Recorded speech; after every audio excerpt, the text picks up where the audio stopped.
This is a two-part question. Who's your favorite character in Smash? But then who do you actually main in Smash when you want to get serious? That's a great question. The answer is Kirby and Kirby. Oh.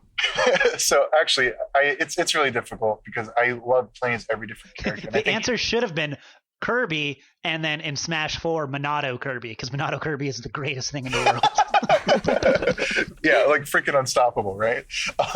Yeah, I think for me personally, I love trying different characters out. Like I recently got to taking on Bowser Jr. Like what an interesting character, right? So I really enjoy like trying out different characters. But if I'm like getting serious, like if someone like this is very rare, but if someone beats me in a round, I'm gonna play as Kirby. I'm like, oh no, it's on, son. Like this is happening. I'll play as Kirby. So yeah, definitely.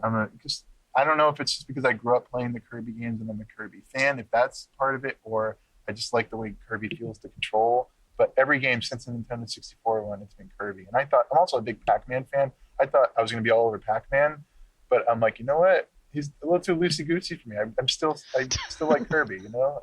Although I'm stoked Pac-Man's in the game. I'm so happy he's in the game. Pac-Man's so like I don't know. He's so interesting. Because he's like a trap character.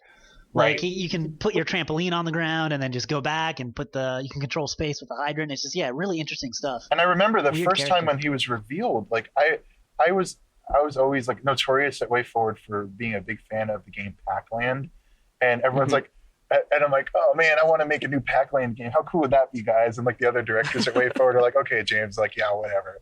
So we for the Smash Brothers roundtable, we actually went to E3 and we were at the roundtable with Sakurai, and we got to actually see the reveal for Pac-Man live in the roundtable.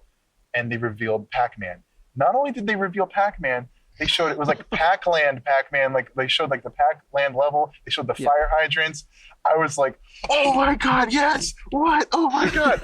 And the other like WayForward directors are like, James, your dream came true. Like they did. And like my heart was like racing. Like that was like maybe like the best thing they could have possibly revealed. Like my dream character got in the game. So I was like, at that point, I was completely outcome independent. They could announce any character for the game and I was thrilled. I was like, I don't care. Pac-Man's in the game, but I still use Kirby. So I guess the end of that story was I love Pac-Man. I love the fact Pac-Man's in the game, and I'll use Pac-Man when I'm just playing for fun because I just enjoy Pac-Man as a character. But if I'm getting serious, for some reason, I can't do it with Pac-Man. I gotta switch back to Kirby. I'm the same way with Mega Man. Like I love the fact that Mega Man's in Smash. I love the attention to detail that he has, but I can't play him. Yeah, he's a very interesting character that way. My buddy Ash, he's with Game Explain. We actually had him on a podcast before. Oh, did you? Okay, so yeah, we're actually really close buds.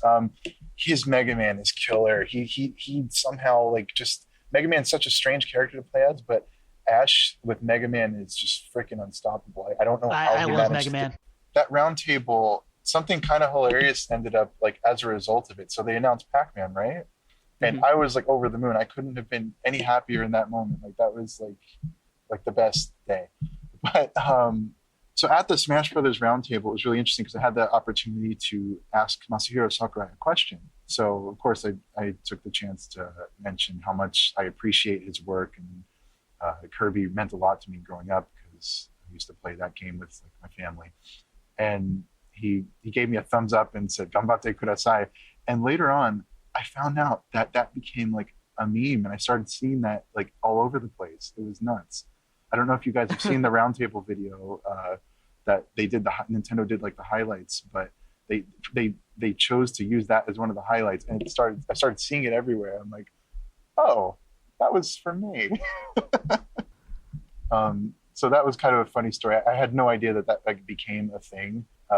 So that was a lot of fun. But the question I'd asked him was actually about the menus in his games, because I was like, you have like all of your games have these really beautiful dynamic menus. They're like, it's amazing. I'm so inspired by that. I think that's awesome.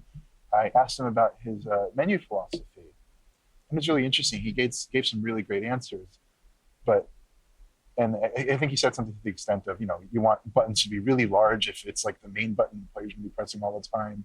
And if you have like guide info, you don't want the guide info to be the same thing that the button already says, because that doesn't help anybody.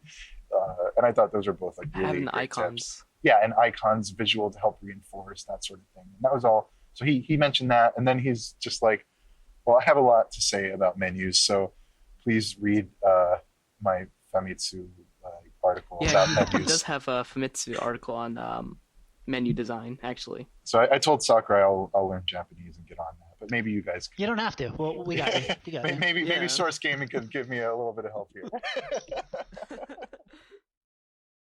We also got a chance to talk with James about the Smash Ballot, Shantae, and working at WayForward, so please check out the rest of the podcast at the link below.